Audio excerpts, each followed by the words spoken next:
Amiche e amici, bentornati su Solfatara News. Anche oggi ci troviamo sopra un territorio che non conosce tregua, un'area che, a uno sguardo superficiale, può sembrare immobile, ma che in realtà è attraversata da dinamiche continue, lente, silenziose e proprio per questo ancora più pericolose. Qui, nei Campi Flegrei, non esistono momenti di vera calma, esistono solo fasi in cui i segnali diventano più difficili da leggere. Ed è proprio in queste fasi che bisogna prestare la massima attenzione, perché ciò che oggi appare come una piccola variazione, domani può trasformarsi in qualcosa di molto più evidente. Il nostro lavoro non si ferma mai. Ogni sorvolo, ogni immagine, ogni dettaglio raccolto dall'alto rappresenta un tassello fondamentale per comprendere quello che sta accadendo sotto i nostri piedi. Anche pochi minuti senza monitoraggio possono significare perdere un cambiamento cruciale. Ed è per questo che stiamo portando avanti il progetto del sismografo indipendente, uno strumento che ci permetterà di intercettare quelle micro variazioni che spesso anticipano movimenti più importanti. Se volete supportare questo lavoro, trovate il link alla raccolta fondi su GoFundMe nel commento fissato e in descrizione. Non è solo un aiuto economico, ma un contributo concreto a un monitoraggio libero, continuo e senza filtri. Ma oggi dobbiamo fermarci su una notizia che ci ha colpito profondamente. Torniamo a Pozzuoli, in particolare nella zona del porto, un punto che osserviamo praticamente ogni giorno nei nostri sorvoli. Proprio lì, dove si stava lavorando alla realizzazione del pontone galleggiante anti-bradisismo, una struttura fondamentale per adattare il porto all'innalzamento del suolo, si è verificato un grave incidente sul lavoro. Durante le operazioni di montaggio di una rampa metallica, una catena collegata a una gru si è improvvisamente sganciata, colpendo 3 operai. L'impatto è stato violentissimo. Un uomo di 37 anni è rimasto gravemente ferito, riportando un trauma cranio-facciale, ed è stato trasportato d'urgenza in ospedale, dove è stato sottoposto a un intervento chirurgico. Le sue condizioni sono critiche. Gli altri 2 operai hanno riportato ferite meno gravi, ma l'episodio resta di una gravità assoluta. E c'è un dettaglio che rende tutto questo ancora più inquietante. Quella struttura era praticamente pronta. L'inaugurazione era prevista per venerdì, alla presenza del ministro della Protezione Civile, Nello Musumeci. L'opera sarebbe dovuta entrare in funzione già dal 4 aprile, dopo oltre un anno di lavori, con l'obiettivo di contrastare gli effetti del bradisismo, pendenze alterate, difficoltà di imbarco, danni ai mezzi.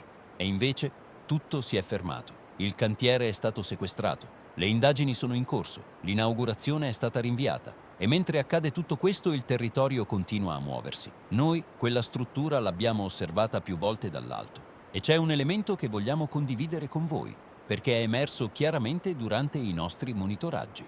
Più volte, sorvolando la zona del pontone, ci siamo resi conto che alla sinistra della struttura il fondale si sta alzando troppo velocemente. Un sollevamento evidente, progressivo, che sta letteralmente avvicinando il fondale al pontone stesso.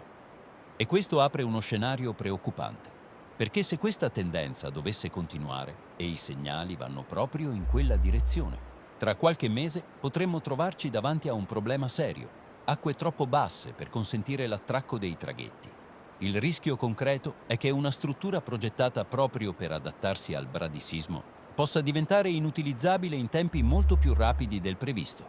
Un paradosso. Un'opera pensata per inseguire il fenomeno, che rischia di essere superata ancora prima di entrare pienamente in funzione. Per trasparenza, dobbiamo dirvi una cosa importante. Le immagini che vedete oggi del pontone galleggiante sono immagini di repertorio. Il forte vento di queste ore ci ha impedito di effettuare nuovi sorvoli in sicurezza nella zona del porto. E non solo. Oggi il vento è stato talmente intenso da impedirci anche di raggiungere il cratere della Solfatara. I droni arrivati a un certo punto hanno letteralmente rifiutato di proseguire. Raffiche troppo forti, condizioni instabili. Il rischio di incidente era concreto.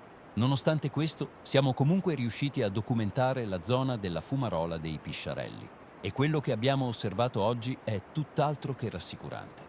Nonostante il vento fortissimo, che tende a disperdere immediatamente i vapori appena superano la bocca principale, la fumarola si presenta in forte degassamento.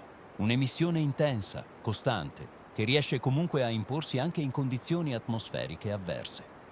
il liquido nella polla è ulteriormente diminuito. Un dettaglio che, nel tempo, stiamo osservando con sempre maggiore attenzione. E accanto alla bocca principale, la piccola pozza di fango è rimasta di colore marrone, senza variazioni evidenti rispetto ai giorni precedenti. Oggi, per motivi di sicurezza, non abbiamo rilevato le temperature. Utilizzare il drone termico in queste condizioni avrebbe significato esporsi a un rischio troppo elevato. Il quadro che emerge è chiaro. Il territorio continua a mandare segnali. Il vento può nascondere, può disperdere, ma non può fermare ciò che sta accadendo sotto la superficie. E mentre le opere dell'uomo cercano di adattarsi, la natura continua a muoversi con tempi e velocità che non possiamo controllare. Oggi però, oltre ai dati, resta anche il peso umano, perché dietro ogni struttura, dietro ogni cantiere ci sono persone. E oggi una di quelle persone sta lottando tra la vita e la morte. Noi continueremo a monitorare, senza fermarci, senza abbassare l'attenzione, perché raccontare ciò che accade qui, in tempo reale, non è mai stato così importante. Se volete sostenere il nostro lavoro, trovate tutte le informazioni in descrizione. E come sempre, occhi aperti, perché quello che oggi sembra invisibile, domani potrebbe non esserlo più. Un saluto da Solfatara News, restate con noi.